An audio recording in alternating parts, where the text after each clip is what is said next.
Hello all, welcome to the channel, Saved in the Final Days. My name is Tom. It is Thursday again, craziness, full speed ahead, right? But hopefully you're growing in your relationship with Christ, that you have broadened your understanding of His Word and of the Christian life, and that you are being a good representation of Jesus Christ on this earth. That's what a Christian is, little Christ or follower of Christ. And in the book of Acts, we learn that the disciples were first called Christians at Antioch. And the reason they were called that is because it reminded people of the world of Jesus Christ. So I wonder how we're doing with that. You know, it's not easy to do that with all the distractions and all the evil in the world, the darkness, our flesh, which we're still in. Even though we're saved, we're still in a sinful body. That flesh is still weak. The spirit is willing, but the flesh is weak. Even the Apostle Paul struggled with it, with his thorn in the flesh. He asked God 3 times to remove it. And God said, "My grace is sufficient for thee." And that goes for us too. For those of us who have believed the gospel, that Jesus Christ is God, that he was manifest in the flesh, he came to this earth, he shed his blood and died for your sins according to the scriptures. He was buried and he rose again the 3rd day according to the scriptures. We believe that. We place our faith in his blood. We believe that God raised him from the dead, and we are saved. We are sealed with the Holy Spirit until the day of redemption. You can never lose it. We become a son of God. God adopts you. And you can never lose that. So we can have confidence knowing that we're saved. We have eternal life. We have eternal security. And a lot of people will challenge that out there in the world. They'll say, "Oh, so and so, he was playing the part. He believed. He was, doing all these things. It looked like he was saved, and then he went off and just walked away. So he must have never really believed. He must never really have been saved." If you notice, that whole time people are analyzing and they're describing the situation. This is obviously hypothetical, but I've heard it 100 times. It's all about the performance. Salvation has nothing to do with our performance.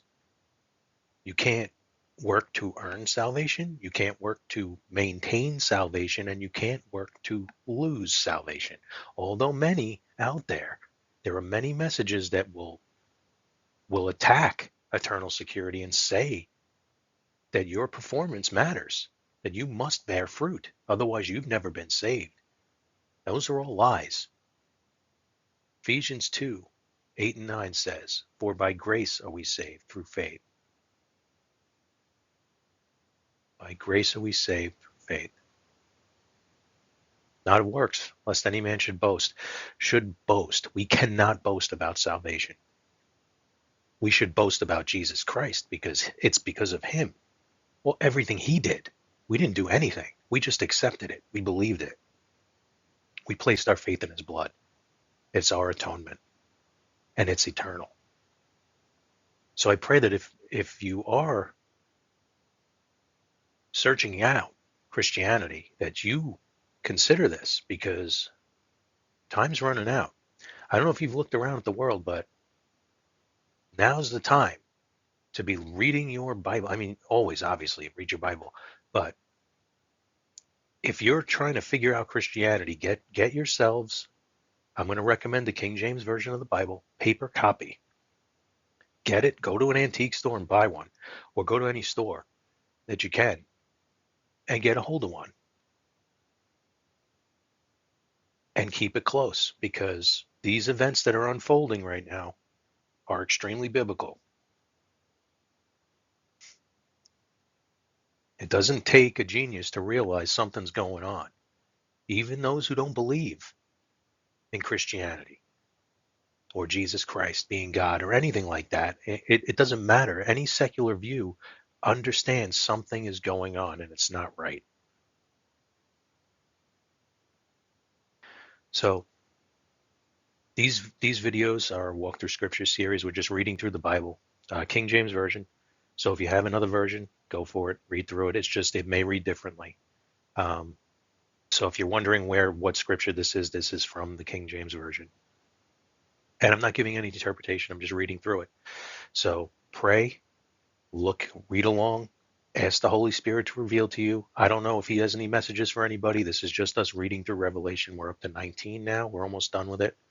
Um, we got a couple more chapters to go.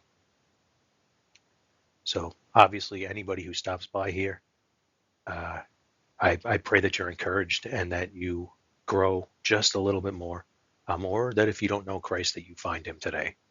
I'll kick us off with a prayer and we'll get into this in Jesus' name. Heavenly Father, thank you, Lord, for this day, and thank you for your word, your Bible.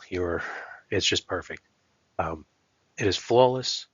It is your love letter to us, to mankind, that we would realize that the problem that we all know exists, sin and death, whether we call it evil or we call it bad choices or bad juju or whatever it is, everybody knows that that exists and that everybody dies.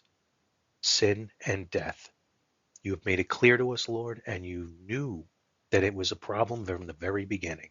And you promised that you were going to take care of it, and you did.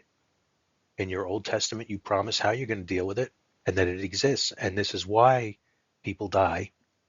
And in the New Testament, you tell us how you conquered it through Jesus Christ, by you coming to earth and dying for our sins, according to the scriptures. You were buried, you rose again the third day, according to the scriptures. Because of that, we can be forgiven of the sin. You conquered sin. And then you rose from the dead, conquering death. And you're going to raise us from the dead or take us to heaven alive, as you say you're going to do. You cannot lie. Your promises are perfect, and you're amazing, Lord. You love us so much, and it is so hard for us to even understand that. So, Lord, please bless the thoughts of my heart, the words of my mouth as I read through your word today. Let me speak with clarity and allow one soul to be saved today. Please, we ask, and we pray for those who are in all these wars that are losing loved ones.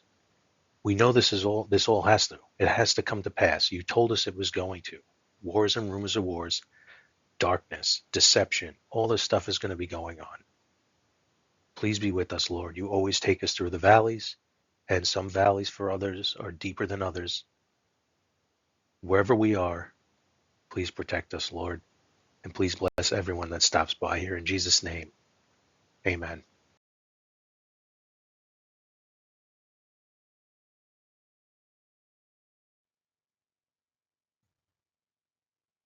2 Timothy 2:15. Study to show thyself approved unto God, a workman that needeth not to be ashamed, rightly dividing the word of truth.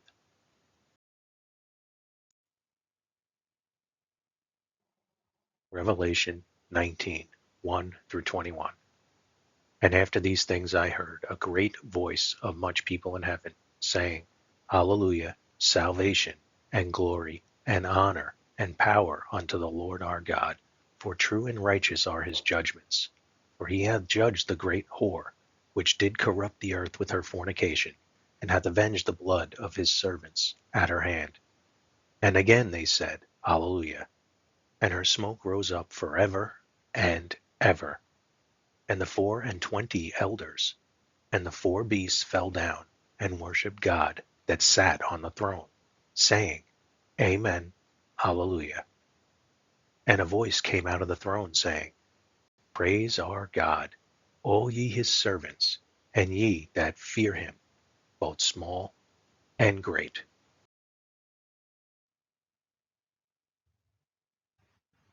And I heard as it were the voice of a great multitude, and as the voice of many waters, and as the voice of mighty thunderings, saying, Hallelujah, for the Lord God omnipotent reigneth. Let us be glad and rejoice, and give honor to him, for the marriage of the Lamb is come, and his wife hath made herself ready. And to her was granted that she should be arrayed in fine linen, clean and white, for the fine linen is the righteousness of saints. And he saith unto me, Write, Blessed are they which are called unto the marriage supper of the Lamb. And he saith unto me, These are the true sayings of God.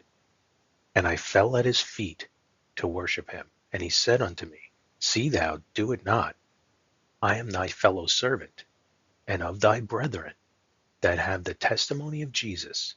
Worship God, for the testimony of Jesus is the spirit of prophecy.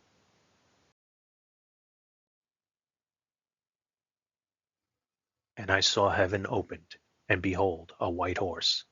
And he that sat upon him was called Faithful and True, and in righteousness he doth judge and make war. His eyes were as flame of fire, and on his head were many crowns. And he had a name written that no man knew but he himself. And he was clothed with a vesture dipped in blood, and his name is called the Word of God. And the armies which were in heaven followed him upon white horses, clothed in fine linen, white and clean. And out of his mouth goeth a sharp sword, that with it he should smite the nations, and he shall rule them with a rod of iron. And he treadeth the winepress of the fierceness and wrath of Almighty God. And he hath on his vesture and on his thigh a name written, King of Kings and Lord of Lords.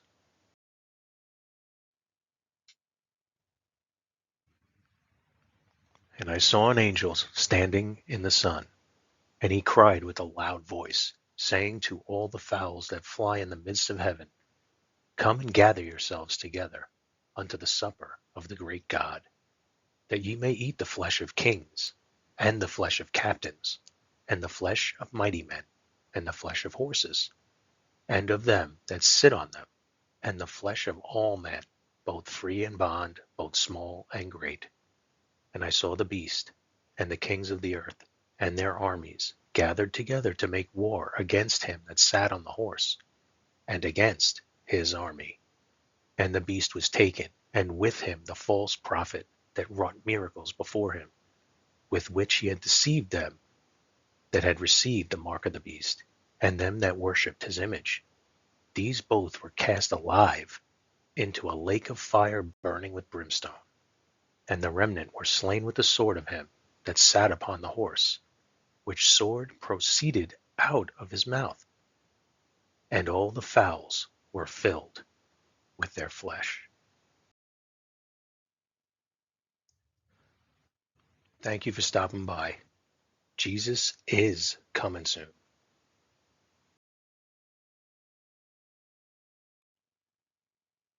Behold, I come quickly.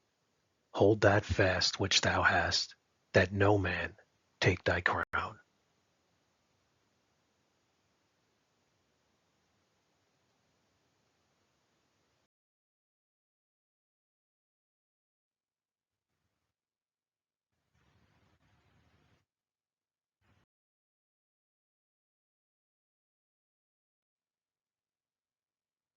How? That Jesus Christ died for your sins according to the Scriptures and was buried. He then rose again the third day according to the Scriptures.